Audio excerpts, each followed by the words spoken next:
शुक्लाम्बरधरम् विष्णुम् शशिवर्णम् चतुर्भुजम् प्रसन्नवदनम् ध्यायेत् सर्वविघ्नोपशान्तये व्यासम् वसिष्ठनप्तारम् शक्तेः पौत्रमकल्मषम् पराशरात्मजम् वन्दे शुकतातम् तपोनिधिम् व्यासाय विष्णुरूपाय व्यासरूपाय विष्णवे नमो वै ब्रह्मनिधये वासिष्ठाय नमो नमः अविकाराय शुद्धाय नित्याय परमात्मने सदैकरूपरूपाय विष्णवे सर्वजिष्णवे यस्य स्मरणमात्रेण जन्म संसारबन्धनात् विमुच्यते नमस्तस्मै विष्णवे प्रभविष्णवे ॐ नमो विष्णवे प्रभविष्णवे श्रीवैशम्पायन उवाच श्रुत्वा धर्मानशेषेण पावनानि च सर्वशः युधिष्ठिरः शान्तनवम् पुनरेवाभ्यभाषत युधिष्ठिर उवाच किमेकम् दैवतम् लोके किम् वाप्येकम् परायणम् सुवन्तः कङ्कमर्चन्तः प्राप्नुयुर्मानवा शुभम् को धर्मः सर्वधर्माणाम् भवतः परमो मतः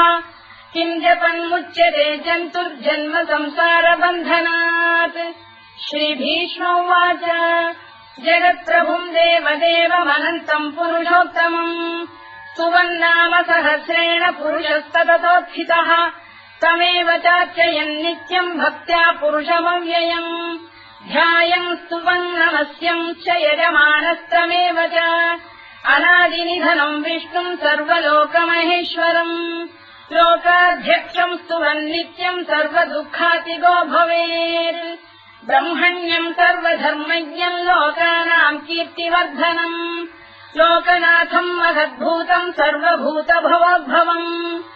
एष मे सर्वधर्माणाम् धर्मोऽधिकतमो मतः यद्भक्त्या पुण्डरीकाक्षम् स्तवैरच्चेन्नरः सदा परमम् यो महत्तेजः परमम् यो महत्तपः परमम् यो महद्ब्रह्म परमम् यः परायणम् पवित्राणाम् पवित्रम् यो मङ्गलानाम् च मङ्गलम् दैवतम् देवतानाम् च भूतानाम् यो व्ययक्रिया यतः सर्वाणि भूतानि भवन्त्यादियुगागमे यस्मिंश्च प्रलयम् यान्ति पुनरेव युगक्षये तस्य लोकप्रधानस्य जगन्नाथस्य भूपते विष्णोर्नाम सहस्रम् मे शृणु पापभयापहम् यानि नामानि गौणानि विख्यातानि महात्मनः ऋषिभिः परिगीतानि तानि वक्ष्यामि भूतये ऋषिर्नाम्नाम् सहस्रस्य वेदव्यासो महामुनिः छन्दोऽनुष्टुप् तथा देवो भगवान् देवकीसुतः अमृतांशुद्भवो बीजम् शक्तिर्देवकीनन्दनः कृतामाहृदयम् तस्य शान्त्यर्थे विनियुज्यते विष्णुम् जिष्णुम् महाविष्णुम् प्रभविष्णुम् महेश्वरम् अनेकरूपदैत्यान्तम् नमामि पुरुषोत्तमम् अस्य श्रीविष्णोर्दिव्यसहस्रनामस्तोत्रमहामन्त्रस्य श्रीवेदव्यासो भगवान् ऋषिः अनुष्टुप्छन्दः श्रीमहाविष्णुः परमात्मा श्रीमन्नारायणो देवता अमृतांशोद्भवो भानुरिति बीजम् देवकीनन्दनश्रेष्ठेति शक्तिः उद्भवः क्षोभणो देव इति परमो मन्त्रः धर इत्यस्त्रम् रथाङ्गपाणिरक्षोभ्य इति नेत्रम् त्रिसामासामजः सामेति कवचम् आनन्दम् परब्रह्मेति योनिः ऋतुः सुदर्शनकाल इति दिग्बन्धः श्रीविश्वरूप इति ध्यानम् श्रीमहाविष्णुप्रीत्यर्थे सहस्रनाम जपे विनियोगः ध्यानम् क्षीरोदङ्गप्रदेशे शुचिमणिविलसत्सैकते मौक्तिकानाम्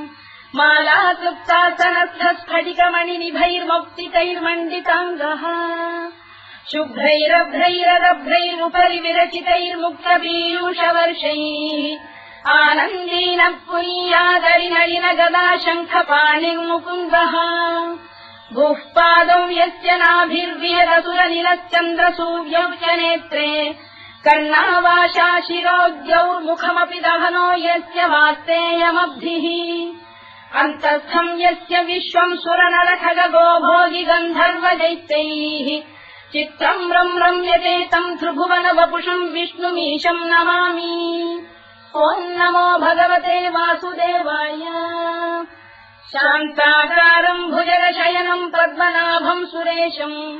विश्वाधारम् गगनसदृशम् मेघवर्णम् शुभाङ्गम् लक्ष्मीकान्तम् कमलनयनम् योगिहृध्यानगम्यम् वन्दे विष्णुम् भवभयहरम् सर्वलोकैकनाथम् मेघश्यामम् पीतकौशेयवासम् श्रीवत्साङ्कम् कौस्तुभोद्भासिताङ्गम् पुण्योपेतम् पुण्डरीकायताक्षम् विष्णुम् वन्दे सर्वलोकैकनाथम् नमः समस्तभूतानामादिभूताय भूभृते अनेकरूपरूपाय विष्णवे प्रभविष्णवे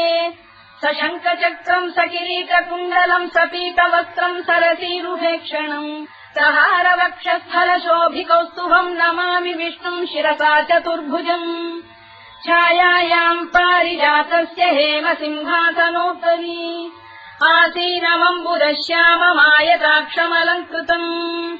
चन्द्राननम् चतुर्बाहुम् श्रीवत्साङ्कितवक्षसम् रुक्मिणी सत्यभामाभ्याम् सहितम् कृष्णमाश्रये।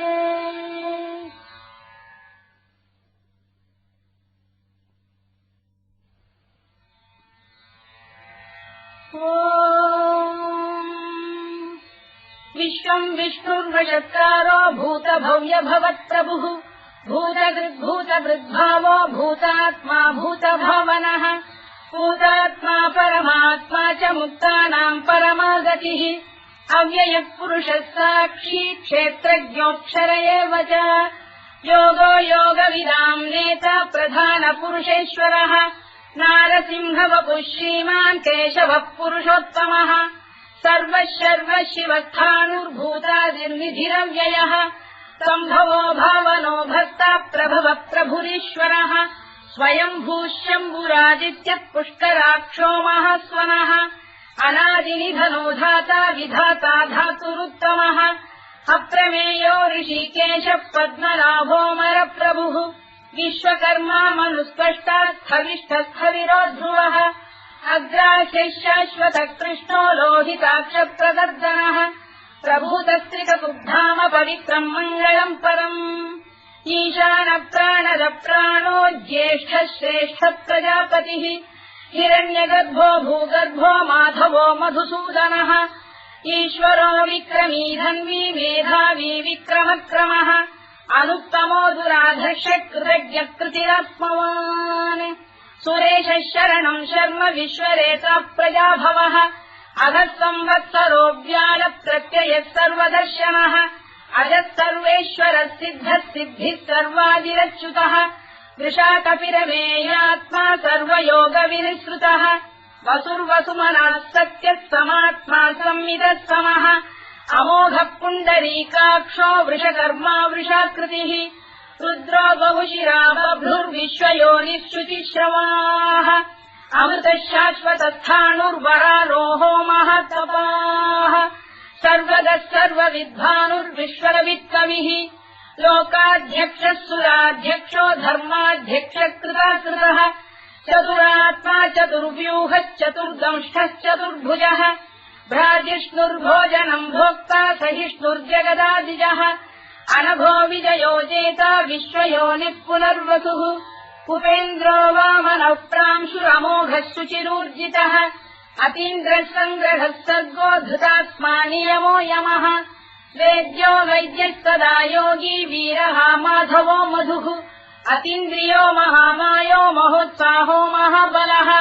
महाबुद्धिर्महावीर्यो महाशक्तिर्महाद्युतिः अनिर्देश्य वपुः श्रीमान् अमेयात्मा महाधृधृत् महेश्वासो महीभक्तः श्रीनिवासः सताङ्गतिः अनिरुद्धः सुरानन्दो गोविन्दो गोविदाम्पतिः मरीचिर्दमनो हंसः सुपर्णो भुजगोत्तमः हिरण्यनाभः सुतपाः पद्मनाभः प्रजापतिः अमृत्युः सर्वदृक्सिंहः सन्धाता सन्धिमान् स्थिरः अजो दुर्मर्षणः शास्ता विश्रुतात्मा सुरारिः गुरुर्गुरुतमो धाम सत्यः सत्यपराक्रमः निमिषो निमिषस्रग्वी वाचस्पतिरुदारधीः अग्रणी ग्रामणी श्रीमान् न्यायो नेता समीरणः सहस्रमूर्धा विश्वात्मा सहस्राक्षः सहस्रपात् आवर्तनो निवृत्तात्मा संवृतः सम्प्रवर्धनः अधः संवत्तको गम्भीरनिरोधरणीधरः सुप्रसादप्रसन्नात्मा विश्वधृत् विश्वभुग्विभुः सत्कर्ता सत्कृतः साधुर्जन्धुर्नारायणो नरः असङ्ख्येयो प्रमेयात्मा विशिष्टः शिष्टकृच्छुचिः सिद्धार्थः सिद्धसङ्कल्पः सिद्धिदः सिद्धिसाधनः वृषाही वृषभो विष्णुर्वृषपर्वा वृषोदरः वर्धनो वर्धमानश्च विविक्तः श्रुतिसागरः सुभुजो दुर्धरो वाग्मी महेन्द्रो वसुदो वसुः नैकरूपो बृहद्रूपः शिपिविष्टप्रकाशनः ओजस्तेजोद्युतिधरः प्रकाशात्मा प्रतापनः वृद्धः स्पष्टाक्षरो मन्त्रश्चन्द्रांशुर्भास्करद्युतिः अमृतांशुद्भवो भानुः शशबिन्दुः सुरेश्वरः औषधम् जगतः सेतुः सत्यधर्मपराक्रमः भूतभव्यभवन्नाथः पवनः पावनो नलः कामः कामकृत्कान्तः कामः कामप्रदप्रभुः युगादिकृद्युगावर्तो नैकमायो महाशनः अदृश्यो व्यक्तरूपश्च सहस्रजिदनन्तजित् इष्टो विशिष्टः शिष्टेष्टः शिखण्डी नभुषो वृषः क्रोधः क्रोधकृत्कर्ता विश्वबाहुर्महीधरः अच्युतः प्रतिथः प्राणः प्राणदो वासवानुजः अपाम् निधिरधिष्ठानमप्रमत्तप्रतिष्ठितः स्कन्दः स्कन्दधरो धुर्यो वरदो वायुवाहनः वासुदेवो बृहद्भानुरादिदेवः पुरन्दरः अशोकस्तारणस्तारः शूरः शौरिर्जनेश्वरः अनुकूलश्च तावर्तः पद्मी पद्मनिभेक्षणः पद्मनाभोरविन्दाक्षः पद्मगर्भः शरीरभृत् महर्भिर्वृद्धो वृद्धात्मा महाक्षो गरुडध्वजः अतुलः शरभो भीमः समयज्ञो हविर्हरिः सर्वलक्षणलक्षण्यो लक्ष्मीवान् समितिञ्जयः विक्षरो रोहितो मार्गो हेतुर्दामोदरः सहः महीधरो महाभागो वेगवानमिदाशनः उद्भवः क्षोभणो देवः श्रीगर्भः परमेश्वरः करणम् कारणम् कर्ता विकर्ता गहनो गुहः व्यवसायो व्यवस्थानः संस्थानस्थानदो ध्रुवः परधिः परमस्पष्टः तुष्टः पुष्टः शुभेक्षणः रामो विरामो विरतो मार्गो नेयोनयोनयः वीरः शक्तिमताम् श्रेष्ठो धर्मो धर्मविदुत्तमः वैकुण्ठः पुरुषः प्राणः प्राणदः प्रणवपृतुः हिरण्यगर्भः शत्रुघ्नो व्याप्तो वायुरधोक्षजः ऋतुः सुदर्शनः कालः परमेष्ठी परिग्रहः उग्रः संवत्सरो दक्षो विश्रामो विश्वदक्षिणः विस्तारस्थावरस्थाणुप्रमाणम् बीजमव्ययम् अर्थोऽनर्थो महाकोशो महाभोगो महाधनः अनिर्विण्णस्थविष्ठो भूर्धर्मयूपो महामखः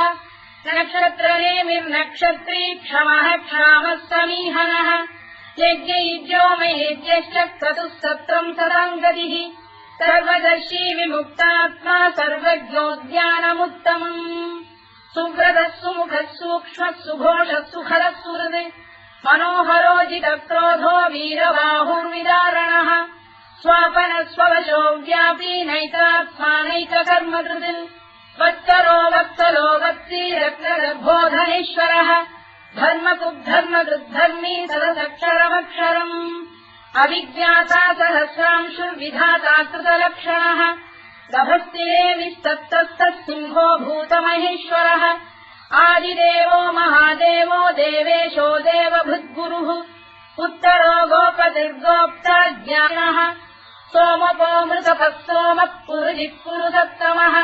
विनयो जयः सत्यसन्धो दाशार्हः सात्वताम् पतिः जीवो विनयिता साक्षी मुकुन्दोमितविक्रमः अम्भोनिधिरनन्तात्मा महोदधिशयोऽन्तकः अजो महार्घ स्वाभाव्यो जिता मित्र प्रमोदनः आनन्दो नन्दनो नन्दः सत्यधर्मा त्रिविक्रमः महर्षि कपिलाचार्य कृतज्ञो मेदिनीपतिः त्रिदशाध्यक्षो महाशृङ्गकृतान्तकृत् महावराहो गोविन्दः सुषेण कनकाङ्गनी गुह्यो गभीरो गहनो गुप्तश्चक्रगदाधरः मेधास्वाङ्गोजितकृष्णो दृढः सङ्कर्षणोच्युतः वरुणो वारुणो वृक्षः पुष्कराक्षो महामनाः भगवान् बलहानन्दी वनमाली हलायुधः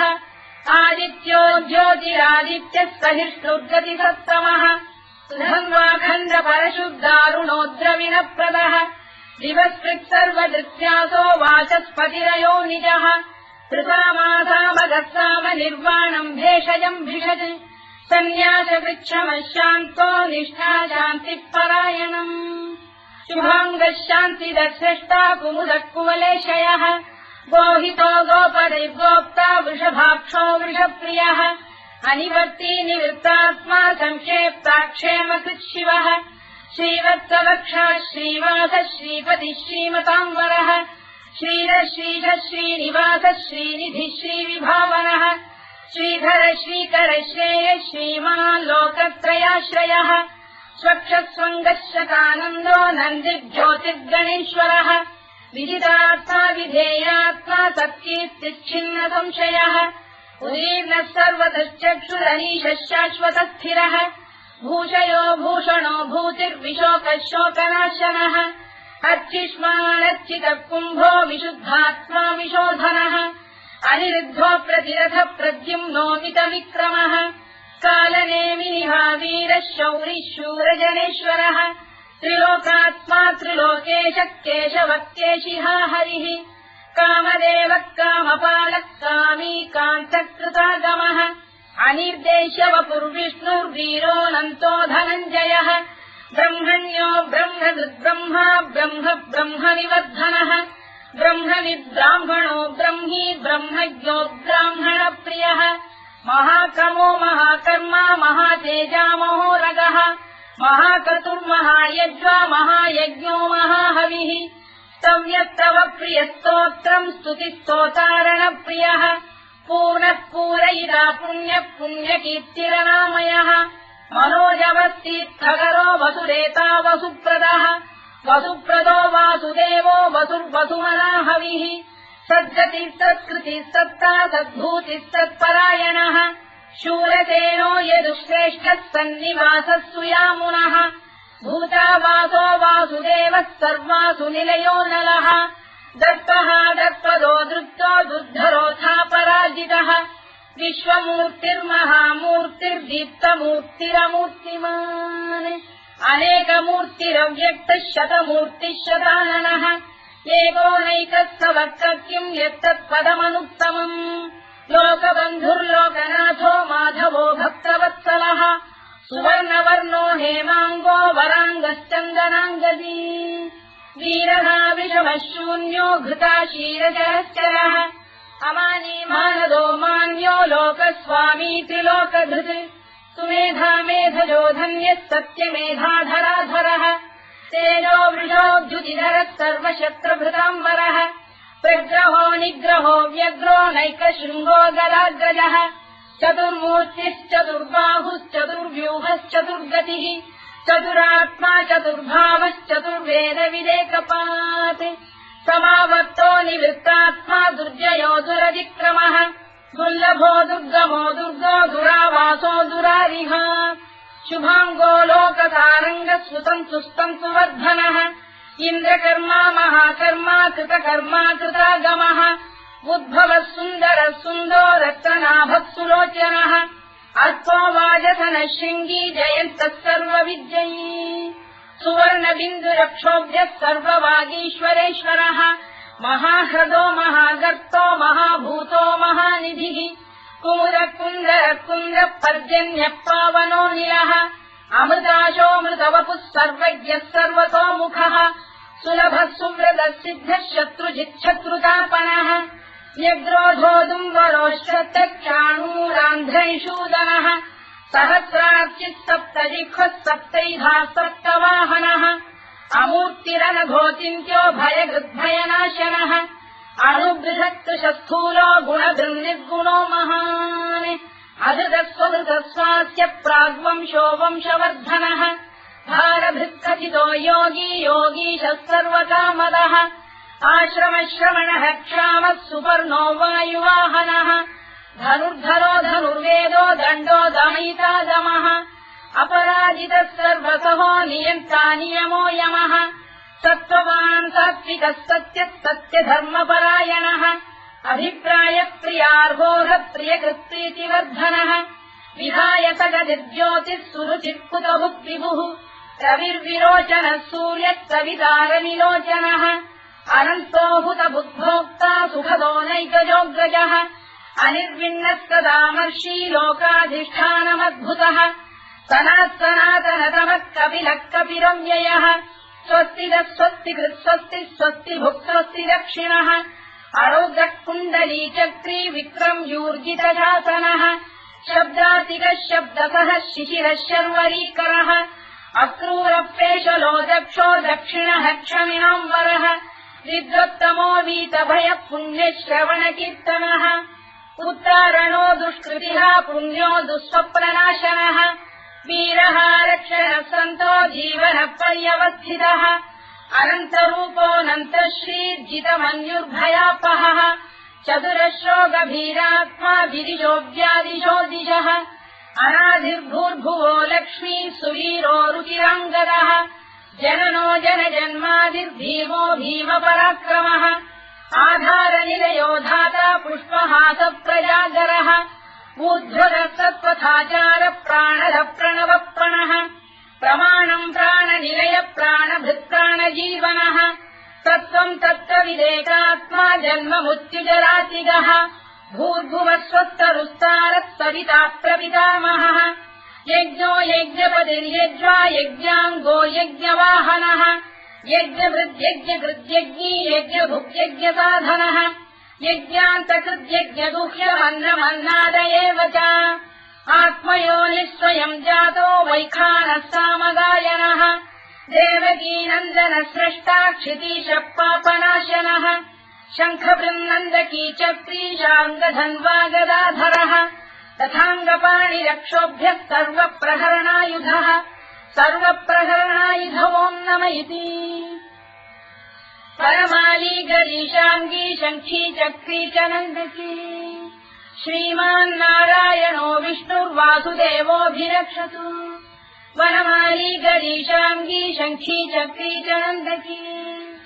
श्रीमान्नारायणो विष्णुर्वासुदेवोऽभिरक्षतु वनमाली गरीशाङ्गी शङ्खी चक्री च नन्दकी श्रीमान्नारायणो विष्णुर्वासुदेवोऽभिरक्षतु इतीदम् कीर्तनीयस्य केशवस्य महात्मनः नाम्नाम् सहस्रम् दिव्यानामशेषेण प्रकीर्तितम् य इदम् शृणुयाम् नित्यम् यश्चापि परिकीर्तयेत् नाशुभम् प्राप्नुयात् किञ्चित् सोमुत्रेह च मानवः वेदान्तको ब्राह्मणस्य क्षत्रियो विजयी भवेत् वैश्यो धनसमृद्धस्य क्षुद्रः सुखमवाप्नुयात् धर्मार्थी प्राप्नुयात् धर्ममर्थार्थी चार्थमाप्नुयात् कामानवाप्नुयात् कामी प्रजार्थी चाप्नुयात् प्रजाम् भक्तिमान् यः सदोत्थाय शुचिस्तद्धतमानसः सहस्रम् वासुदेवस्य नाम्नामेतत्र कीर्तयेत् यशः प्राप्नोति विपुलम् याति प्राधान्यमेव च अचलाम् श्रियमाप्नोति श्रेयः प्राप्नोत्यनुत्तमम् न भयम् क्वचिदाप्नोति वीर्यम् तेजश्च विन्दति भवत्य रोगोद्युतिमान् बलरूपगुणान्वितः रोगात्तो मुच्यते रोगात् बद्धो मुच्येत बन्धनात् भयान्मुच्येत भीतस्तु मुच्येतापन्न आपदः दुर्गाण्यतितरत्याशु पुरुषः पुरुषोत्तमम् सुवन्नाम सहस्रेण नित्यम् भक्तिसमन्वितः वासुदेवाश्रयो मर्त्यो वासुदेवपरायणः सर्वपापविशुद्धात्मा याति ब्रह्म सनातनम् न वासुदेव भक्तानामशुभम् विद्यते क्वचित् जन्म मृत्युजरा व्याधि भयम् नैवोपजायते इमम् स्तवमधीयानः श्रद्धा भक्ति समन्वितः युज्येतात्मसुखक्षान्ति श्रीधृति स्मृतिकीर्तिभिः न क्रोधो न च मात्सर्यम् न लोभो न शुभामतिः भवन्ति कृतपुण्यानाम् भक्तानाम् पुरुषोत्तमे द्यौस्तचन्द्रास्तनक्षत्राखम् दिशो भूर्महो दधिः वासुदेवस्य वीर्येण विधृतानि महात्मनः ससुरासुरगन्धर्वम् स यक्षोरगराक्षसम् जगत्वशे वत्ततेदम् कृष्णस्य सचराचरम् इन्द्रियाणि मनो बुद्धिः सत्त्वम् तेजोबलम् धृतिः वासुदेवात्मकान्याहुः क्षेत्रम् क्षेत्रज्ञ एव च सर्वागमानामाचार प्रथमम् परिकल्पते आचारप्रभवो धर्मो धर्मस्य प्रभुरच्युतः ऋषयपितरो देवा महाभूतानि धातवः जङ्गमाजङ्गमम् चेदम् जगन्नारायणोद्भवम् योगो ज्ञानम् तथा साङ्ख्यम् विद्या शिल्पादिकर्म च वेदाः शास्त्राणि विज्ञानमेतत् सर्वम् जनार्दनात् एको विष्णुर्महद्भूतम् पृथग्भूतान्यनेकशः त्रीन् लोकान् व्याप्य भूतात्मा भुङ्क्ते विश्वभुवव्ययः इमम् स्तवम् भगवतो विष्णो व्यासेन कीर्तितम् पठेद्य इच्छेत् पुरुषः श्रेयत् प्राप्तुम् सुखानि च विश्वेश्वरमजम् देवम् जगतः प्रभुमव्ययम् भजन्ति ये पुष्कराक्षम् न ते यान्ति पराभवम् ओन्नमयिति अर्जुनोवाच पद्मपत्रविशालाक्ष पद्मनाभसुरोत्तम भक्तानामनुरक्तानाम् त्राता भव जनार्दन श्रीभगवानुवाच यो माम् नाम सहस्रेण स्तोतुमिच्छति पाण्डव सोऽहमेकेन श्लोकेन स्तुत एव न संशयोऽन्नमयिति व्यासोवाच वासनाद्वासुदेवस्य वासितम् भुवनत्रयम् सर्वभूतनिवासोऽसि वासुदेव नमोऽस्तु ते वासुदेव नमोऽस्तु ओन्नमयिति पार्वत्युवाच केनोपायेन लघुना विष्णोर्नाम सहस्रकम् पठ्यते पण्डितैर्नित्यम् श्रोतुमिच्छाम्यहम् प्रभो ईश्वरोवाच श्रीराम राम रामेति रमे रामे मनोरमे सहस्रनाम तत्तुल्यम् राम नाम वरानने श्रीराम राम रामेति रमे रामे मनोरमे सहस्रनाम तत्तुल्यम् राम नाम वरानने श्रीराम राम रामेति रमे रामे मनोरमे सहस्रनाम तत्तुल्यम् राम नाम वरानने राम नाम वराननमोन्नमयिति ब्रह्मोवाच नमोऽस्त्वनन्ताय सहस्रमूर्तये सहस्रपादाक्षि शिरोरुबाहवे सहस्रनाम्ने पुरुषाय शाश्वते सहस्रकोटियुगधारिणे नमः सहस्रकोटियुगधारिणे नमोन्नमयिति सञ्जय उवाच यत्र योगेश्वर कृष्णो यत्र पार्थो धनुर्धरः तत्र श्रीविजयो भूतिर्ध्रुवानीतिर्मतिर्मम श्रीभगवानुवाच अनन्याश्चिन्तयन्तो मां ये जनाः पर्युपासते तेषाम् नित्याभियुक्तानाम् योगक्षेमम् वहाम्यहम् परित्राणाय साधूनाम् विनाशाय च दुष्कृताम् धर्म संस्थापनार्थाय सम्भवामि युगे युगे आर्ता विषण्णाः शिथिलाश्च भीता घोरेषु च व्याधिषु वर्तमानाः संकीर्त्य नारायण शब्दमात्रम् विमुक्त दुःखाः सुखिनो भवन्तु कायेन वाचा मनसेन्द्रियैर्वा बुद्ध्यात्मना वा प्रकृते स्वभावात् करोमि यद्यत् सकलम् परस्मै नारायणायेति समर्पयामि।